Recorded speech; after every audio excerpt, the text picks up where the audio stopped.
Oi, pessoal! Aqui quem fala é a Mila.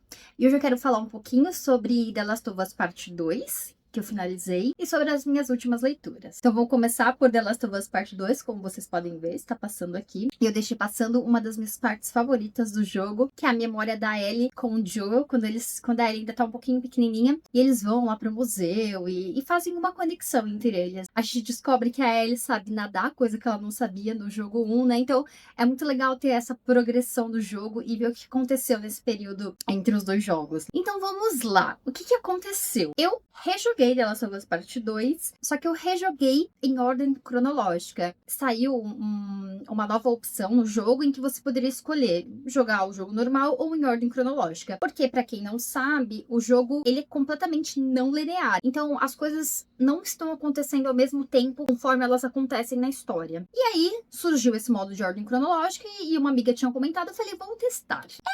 É interessante porque a gente observa exatamente a progressão das coisas que estão acontecendo, porém, ele não tem o impacto de jogar na ordem normal. Para quem já jogou, sabe o impacto e a loucura que é jogar na ordem normal do jogo, né? Como foi proposto desde o início. Você fica alucinado. Quantos plot twists e você acha que acabou e o jogo não acaba. É completamente frenético. E eu acho que nessa ordem cronológica, o pace é mais tranquilo. Tudo bem que, como eu já tinha jogado, você já espera tudo que vai acontecer, mas mesmo assim ele não dá aqueles momentos que você fica até sem ar. Até quando você entra para escolher esse modo, eles falam recomendado somente para quem já jogou o jogo na versão original. Mas vamos lá, o que eu observei rejogando o jogo? Porque eu joguei assim que lançou em 2020 e nunca mais tinha jogado. E aí, nessa rejogada, algumas coisas foram observadas para mim.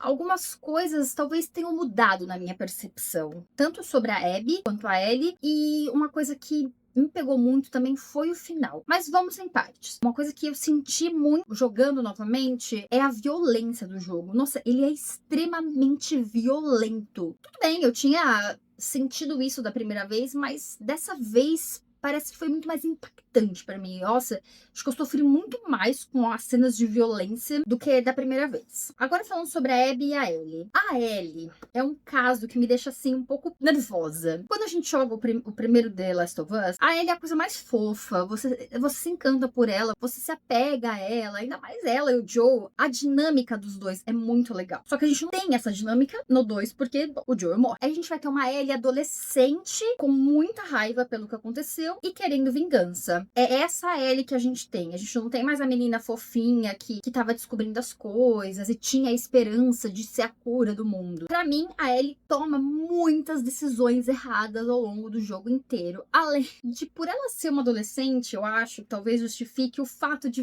várias vezes ela fazer merda. De várias vezes ela parecer uma menininha mimada. E isso me incomoda muito. Então, eu fiquei um pouquinho... A Ellie me deixou um pouquinho irritada em vários momentos. Um pouquinho não, bastante.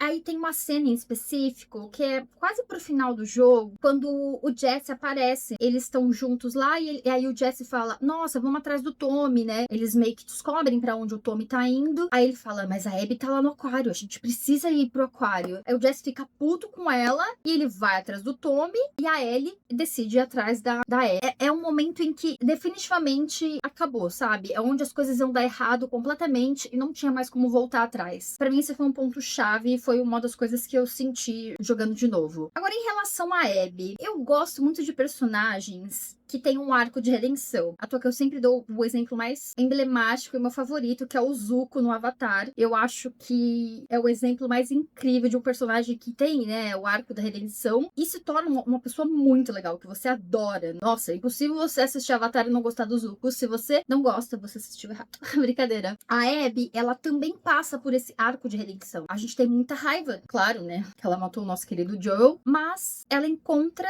a Lev e a Yara, né? Dois cicatrizes, ela passa a ter uma conexão com eles. E a gente sente que tudo que ela faz por eles, de fato, é porque ela sente uma culpa pelo que aconteceu, por tudo que ela fez. E não só pelo Joel, pela forma como que ela tratava os cicatrizes. Ela se sente culpada por tudo isso, né? A forma violenta com que ela tratava esse outro grupo. Quando ela se depara com Lev e a Yara, ela sente que ela precisa cuidar deles, de alguma forma transformar isso. E é o que ela faz a partir do momento que ela encontra com eles. Eu acho que a Abby consegue, sim, ter essa redenção. Eu acho que ela se torna, assim, uma personagem legal, uma personagem mais agradável, e eu gosto da Abby. Eu acho que o arco dela é muito legal. Eu sei que muitas pessoas detestam ela porque ela fez isso com o Joel. Sim, é uma coisa horrível, eu não gosto disso. Mas eu acredito que ela consegue virar esse jogo e se tornar uma personagem legal. Eu gosto da Abby, gente. Falem o que vocês quiserem, mas eu gosto da Ellie também. Eu só acho que ela toma muitas decisões erradas. Agora, um ponto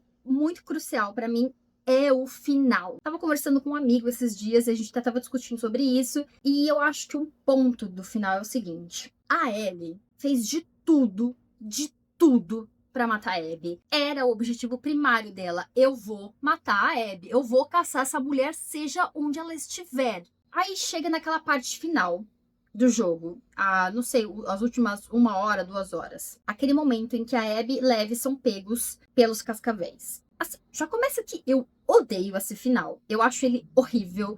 Essa parte dos cascavéis, pra mim, é simplesmente a violência pela violência. É a parte mais violenta, é a parte mais desnecessária do jogo. Eu odeio essa parte. Sinceramente, eu acho ela horrível. Aí a gente vai pro momento em que a Ellie encontra a Abby e elas conseguem, a Ellie ajuda elas, escapam e elas estão naquele momento lá nos barquinhos e cada uma seguiria seu caminho. Ai, gente, participação especial do Lucinho. Ele adora ficar deitado aqui. E aí, a Ellie fala que não, que ela precisa matar a Abby, não tem jeito. E elas começam aquela luta lá que eu odeio também, que puta que pariu, pra quê aqui? Mas o ponto pra mim é o seguinte, a Ellie queria matar a Abby a todo custo. Chega um momento em que ela consegue, ela tinha uma faca, ela teoricamente estava mais forte que a Abby, porque a Abby estava presa há dias, sem comer, desnutrida, sem treinar. E aí chega no momento em que a Ellie poderia concluir a sua tão derradeira missão. Aí ela tem uma epifania e decide que não vai matar a Abby. E pra mim isso não faz sentido, porque pra mim isso destoa completamente do jogo. Pra mim ela tinha que ter matado a Abby. Então, rejogando, eu percebi que isso não sei, pra mim não me encaixou. E aí, só pra concluir, quando a Ellie volta pra casa dela, é um momento muito triste, né? Porque a Dina não tá mais lá. Então a gente meio que entende que a Ellie meio que perdeu tudo. E aí a gente percebe que a Abby conseguiu o que ela queria. Porque logo que acaba o jogo, a gente tem a volta pra tela inicial do jogo, né? E a gente vê o barquinho naquela praia, como se fosse uma ilha. E aquela construção lá que dá a impressão de ser o local dos vagalumes, né? Então, que coisa louca, né? A Ellie tava naquele momento com a família dela, com a Dina, com o bebezinho. E ela tinha aquele momento que ela poderia reconstruir a vida dela sem o Joel. Ela desiste de tudo pra matar a Abby. E no final ela não mata a Abby. Então, pra mim, isso não faz sentido. Me digam aí o que vocês enxergaram. Tanto da primeira vez, caso vocês tenham jogado de novo. Qual que é a percepção de vocês em relação ao jogo, a Ellie, a Abby, o final? Me contem aí. Gente, e agora eu quero falar de um mangá muito lindo que eu li, apesar de triste. Cheese Sweet Home. Até tá passando, acho que, o trailer do anime. Eu não sabia que tinha um anime, a minha amiga que me contou, mas eu ainda não assisti o anime. Tem a história dessa gatinha muito fofa. O mangá é lindo, ele é todo colorido, é a coisa mais linda e muito fofinho. E quando eu peguei o primeiro volume pra ler, eu falei assim, ai, vai ser uma história muito fofinha, que linda! O primeiro volume, eu praticamente chorei de tão triste que é. A gente tem a Ti, que ela está... Logo no começo, ela tá com a mãezinha, a gatinha dela, e os irmãozinhos, né? Eles estão passeando, e de repente a Ti se perde da mamãe. E ela nunca mais reencontra a mãe dela. Aí ela fica triste, desesperada. Não, ela praticamente se joga na graminha, desolada, triste, sem a família dela. Aí ela encontra um menininho, né? A família, né? A mãe e o pai decidem adotar a Ti. Mas assim, é um processo tão difícil para ela se acostumar com eles, para ela se acostumar com essa nova casa, essa nova rotina. Em vários momentos ela sonha como mãe dela, que ela tá aconchegada na barriguinha da mamãe. Gente, é muito triste. E aí eu fiquei pensando nos meus gatinhos, ó, o Lulu aqui, como que deve ter sido difícil pra eles quando eles vieram morar comigo. Ai, gente, eu fiquei com o coração partido. O segundo volume, a Ti já tá mais acostumada com a família, já tá mais inteirada. Então, a gente percebe uma gatinha fofa, brincando com a família, fazendo coisas muito divertidas, além de um filhotinho. Então, a gente sabe que filhotinhos fazem as coisas mais fofas possíveis. Mas eu recomendo, gente, comprar o volume 3 e continuar. Eu acho que já tem uns 12 volumes. Quem tem gatinho, quem tem um cachorrinho, vai se identificar bastante. Agora, pessoal, eu queria falar de As Crônicas de Gelo e Fogo. Eu tinha uma falha de caráter na minha vida porque eu nunca li Guerra dos Tronos. E aí, ao longo do ano inteiro, eu estou lendo a saga. Atualmente, eu estou em Festim dos Corvos. Vou deixar aqui a capa. Tem sido um misto de muito bom, às vezes entediante, às vezes alucinante demais. Então, eu ainda tô digerindo toda essa história. Assim, eu lembrava de muita coisa da série. Eu acho que eles têm muitos detalhes parecidos com a série, principalmente na essência, assim, sabe? Nas coisas principais. Agora eu tô achando que no quarto volume, o Festim dos Corvos, as coisas estão mudando bastante. Bom, vou observar assim que eu terminar esse volume e começar o Dança dos Dragões. E aí, pessoal, eu resolvi separar uma leitura pra agora, pro fim do ano, pra essas últimas semanas, Natal, Ano Novo, que é Lendas Japonesas. É um livro muito lindo, gente. Ele tem uma página com as lendas, toda página tem uma ilustração. Ó, um exemplo aqui, gente. Olha que coisa mais linda. Ó, deixa eu pegar mais uma aqui. Olha isso de gatinho. Então eu vou pegar uma coisa tranquila para ler agora no final do ano. Então é isso, pessoal. Me contem aí quais foram as últimas leituras de vocês, os últimos jogos, o que vocês pretendem fazer no final do ano. Então deixem aí nos comentários suas dicas. Podem deixar dicas de leituras e jogos pra gente poder fazer no ano que vem. Muito obrigada, boas festas para vocês e até ano que vem.